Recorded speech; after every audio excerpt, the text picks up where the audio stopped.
ሰላም ወደ ቻናላችን ተከታዮች እንዴት ናችሁ? በዛሬ ቪዲዮ what is the difference between who, whose and who እናያለን ማለት ነው። most of the time እነዚህ ቃላቶች ኮንፊውዝ ያደርጋሉ።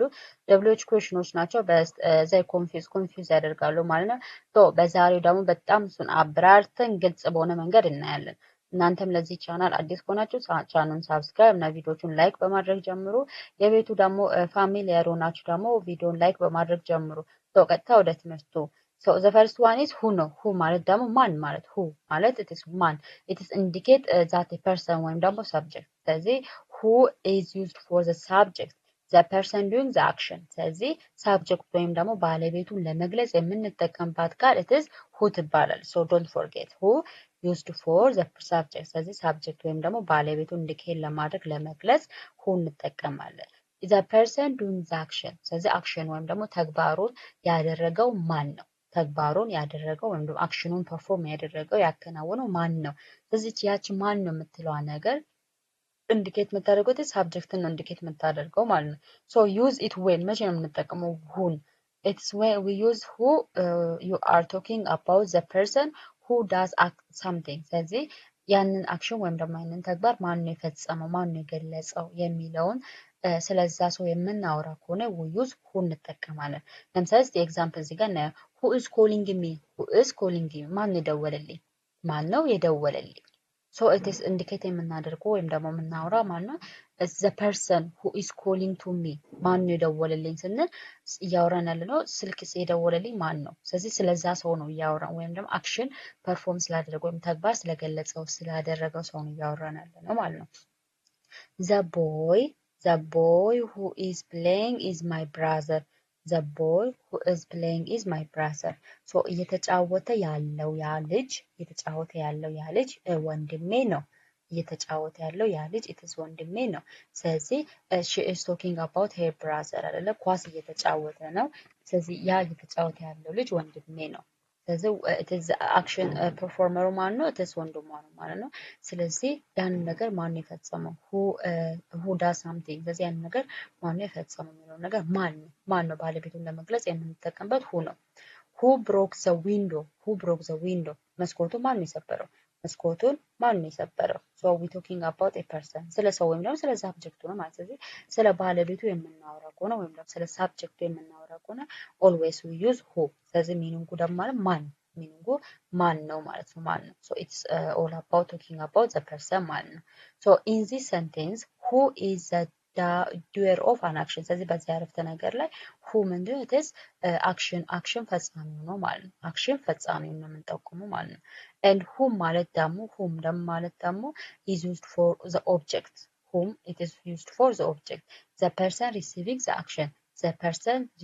action ማንን ማለት who ማለት ማንን it is meaning who ማለት ማን ስለዚህ it is used for object most of the time ስለ ለኦብጀክት ወይም ደግሞ ለአካል ለጉዝ ነገር ነው የምንጠቀመው ማለት አክሽኑን ሪሲቭ የሚያደርገው ለሚያደርገው ነው የምንጠቀመው ስለዚህ ማንን ስንል ለምሳሌ the person receiving the action ስለዚህ በሁ ጊዜ the person is the doer of an action who ስንል ፐርሰኑ ወይም ደግሞ ባለቤቱ አክሽን ፈጻሚ ነው whom ላይ ግን ማንን ስንል ግን ፐርሰኑ it is action ተቀባይ ነው ማለት ወይም ተግባር ተቀባይ ነው ስለዚህ it is used for as object most of the time object ስንል ምንድነው it is action ተቀባይ ነው አይደል ተግባርን ተቀባይ ነው so በዚህኛው አካሄድ ደግሞ whom ላይ ደግሞ ፐርሰኑ it is receiving action ተቀባይ ወይም ደግሞ ተግባር ተቀባይ ነው ማለት ለምሳሌ እዚህ ጋር ተመልከቱ the person is receiving an action ብለን ስለዚህ whom did you call ማንን ነው የጠራከው ስለዚህ it is እዚህ ጋር ባለቤቱ ምን ተቀባይ ነው ማለት አክሽን ተቀባይ ነው ማለት ነው the girl whom I saw is my friend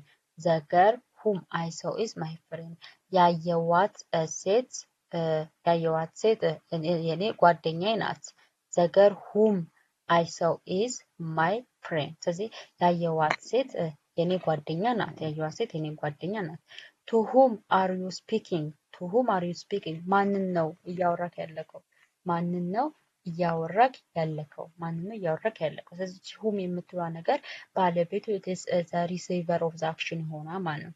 ስለዚህ ቀላል መንገዶች if you can replace it with him or her use whom። ስለዚህ በእሷ ወይም ደግሞ በእሱ ሪፕሌስ የምናደርገው የምንተካ ከሆነ we can use whom ማንን የሚለውን እቺን ቃል መጠቀም እንችላለን ማለት ነው።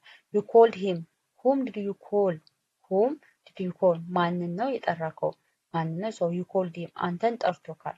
ለምሳሌ አንተን ጠርቶካል ስንል him የምትለዋን ነገር በwhom ሪፕሌስ ማድረግ ይቻላል ማለት ነው። ስለዚህ whom did you call whom did you ማንን ነው የጠራከው ማንን ነው የጠራከው። ስለዚህ መልሳችን ማን ነው እሱን የጠራው ይሆናል ማለት እሱን ነው የጠራው። ስለዚህ whom የምትለዋ ነገር አክሽን ተቀባይ የሆነውን አካል ለመግለጽ ነው ማለት ነው። whose ማለት ደግሞ የማን ማለት ነው። whose ማለት የማን ስለዚህ ኢንዲኬት የሚያደርገው possession ወይም ደግሞ ባለቤትነትን ነው ኢንዲኬት የሚያደርገው ማለት ነው። ስለዚህ whose shows possession or ownership። ስለዚህ ownership ወይም ደግሞ ባለቤትነትን ለመግለጽ የምንጠቀምባት ቃል it's whose ትባላለች የማን ማለት ነው። so you want to ask or say belonging to someone። ስለዚህ የሆነ ነገር የማን እንደሆነ ወይም ደግሞ የማን እንደሆነ ለመግለጽ የምንጠቀምባት it is whose ናት። whose book is this ይሄ የማን መጽሐፍ ነው ይሄ የማን መጽሐፍ ነው። ስለዚህ it is ኢንዲኬት የሚያደርገው it is ባለቤትነትን ownership ነው ኢንዲኬት የሚያደርገው ማለት ነው።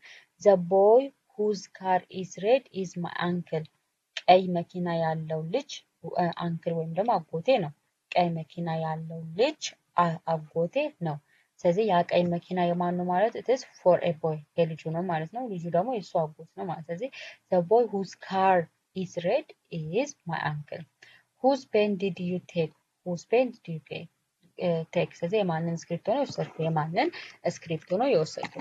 it is ኢንዲኬት የሚያደርገው it is possession ወይም ደግሞ ባለቤትነትን ኢንዲኬት የሚያደርገው ማለት ስለዚህ something is belonging so ይሄ ነገር የማን የሚለውን ነገር የሚገልጸው it is whose ነው። so whose is equal to of who ነው so it's belong to who ስለዚህ በማን ስር ይመደባል ወይም ደግሞ የማን ነው ይሄ ነገር የማን ነው። ስለዚህ የማን ነው የሚለው ነገር የምንገልጸው ባለቤትነቱን ወይም possession ownership የምትገልጸው it is whose ትባላለች። so ሶስቶቹን who whom እና whoseን ኮምፔር ስናደርግ who ማለት ማን ነው it is for a subject ነው ለባለቤት። ስለዚህ who did that action ያንን አክሽን ወይም ደግሞ ተግባሩን የፈጸመውን አካል ለመግለጽ we use who እንጠቀማለን። whom ደግሞ it is the person receiving an action ስለዚህ person ወይም ደግሞ subject it is አክሽን ተቀባይ ነው ወይም ደግሞ ተግባሩን ተቀባይ ነው የሚሆነው it is who ማለት ማንን ነው it is ኦብጀክትን የሚገልጸው ማለት ነው። whose ማለት ደግሞ it is possession ወይም ደግሞ ባለቤትነትን so ያ ነገር ownership ወይም ደግሞ ባለቤትነቱ ማን ነው። ስለዚህ possession ወይም ደግሞ ownershipን ለመግለጽ it is whose እንጠቀማለን የማን ማለት ነው።